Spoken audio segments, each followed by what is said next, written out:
When you think about speed, really think about it. Formula One represents the absolute pinnacle of what humans can achieve on four wheels. For over 70 years, engineers, designers, and drivers have pushed the boundaries of physics, aerodynamics, and mechanical engineering to create machines that can travel at speeds that would have been unimaginable to the pioneers of motorsport. Today, we're going to take you on a journey through time, exploring the fastest cars in Formula One history and discovering how each generation of racing machines has redefined what it means to be fast. The story begins in the 1950s when Formula One was still finding its identity. Cars were heavy, crude by today's standards, and most importantly, they had their engines mounted in the front, just like the road cars of the era. But in 1959, something revolutionary happened. A small British team called Cooper introduced a car that would change everything forever.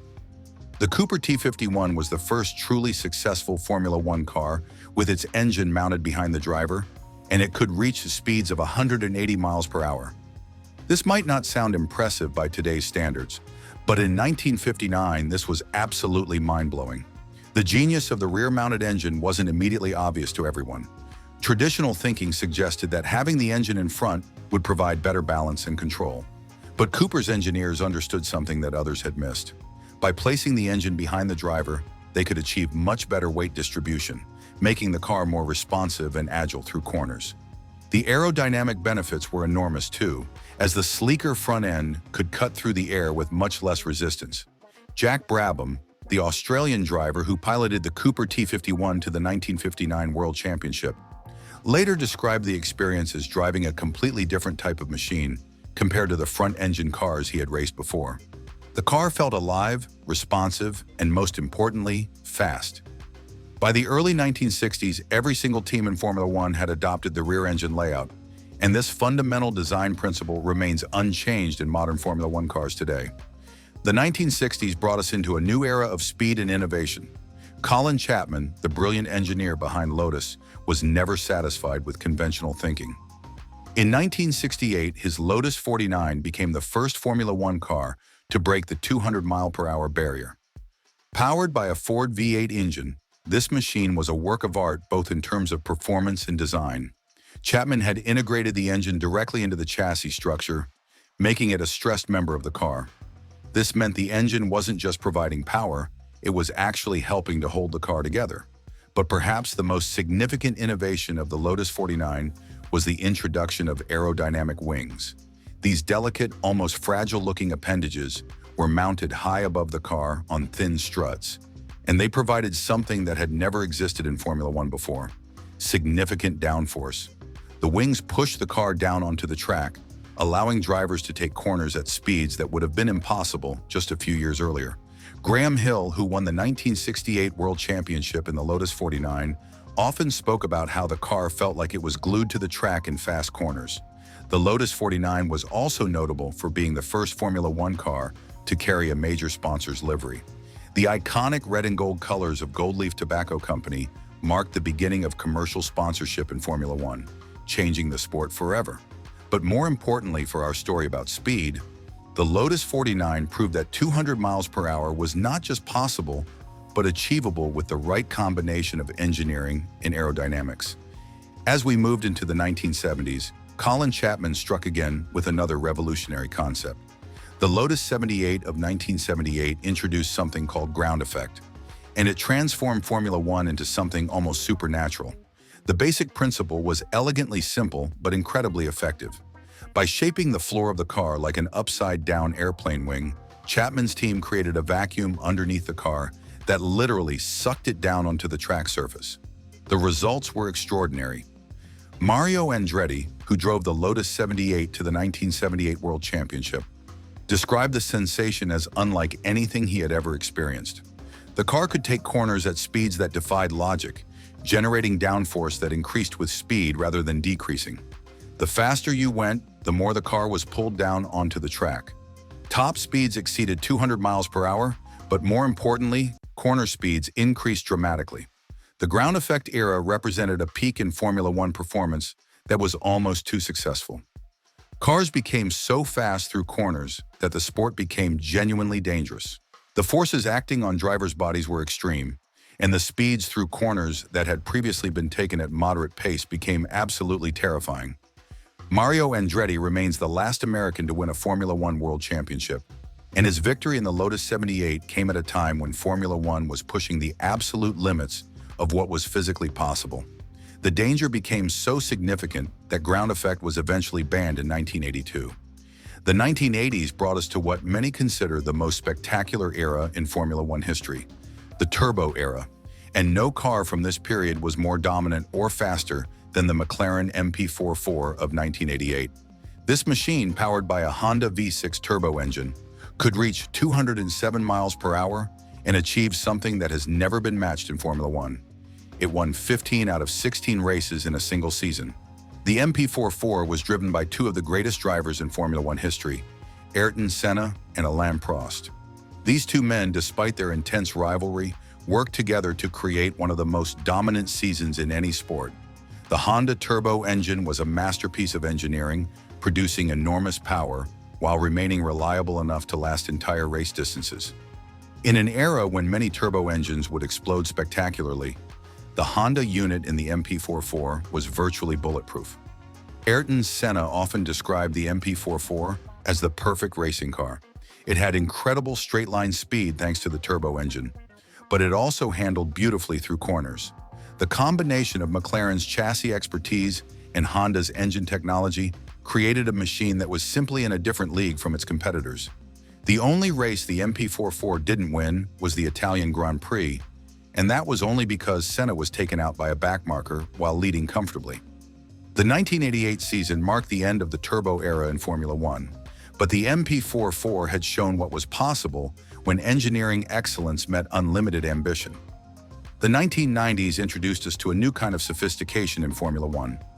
The Williams FW14B of 1992 was perhaps the most technologically advanced racing car ever built.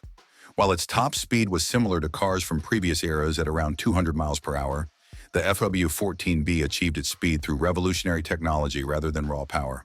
The key innovation was active suspension, a computer-controlled system that constantly adjusted the car's ride height and suspension settings in real time. As the car went through corners, the suspension would automatically optimize itself for maximum grip and aerodynamic efficiency. On straights, the car would lower itself to reduce drag and increase top speed. The system was so sophisticated that it could make hundreds of adjustments per second. Nigel Mansell, who drove the FW14B to the 1992 World Championship, often said that the car felt like it was driving itself. The active suspension eliminated many of the compromises that drivers had to make with conventional cars. The FW14B also featured traction control, semi-automatic gearboxes, and launch control systems that made perfect starts almost automatic. The technology was so advanced that the FIA eventually banned most of these systems, feeling that the cars were becoming too dependent on electronics rather than driver skill.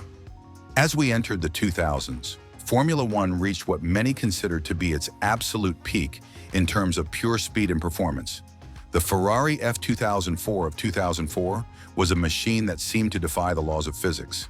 Powered by a screaming V10 engine that produced 865 horsepower in race trim and over 900 horsepower in qualifying, this car was simply in a class of its own.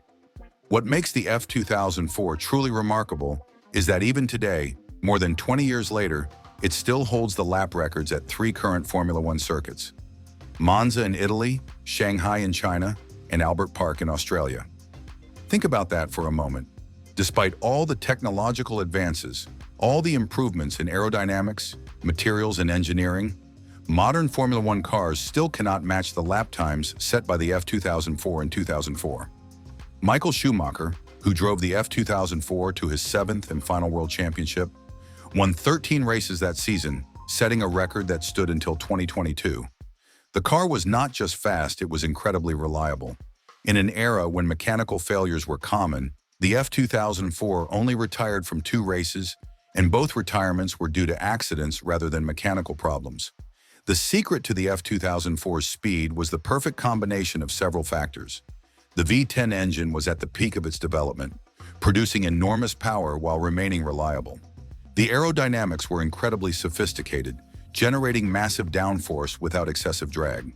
The tires, supplied exclusively to Ferrari by Bridgestone, were developed specifically for this car, giving Ferrari a significant advantage over their Michelin-shod rivals. The 2010s brought us into the era of Red Bull dominance, and no car better represents this period than the Red Bull RB7 of 2013. While top speeds remained around 200 miles per hour, the RB7 achieved its performance through incredibly sophisticated aerodynamics and innovative engineering solutions. The key to the RB7's success was something called the blown diffuser. This system used exhaust gases from the engine to accelerate airflow under the car, creating additional downforce and improving the extraction of air from underneath the vehicle.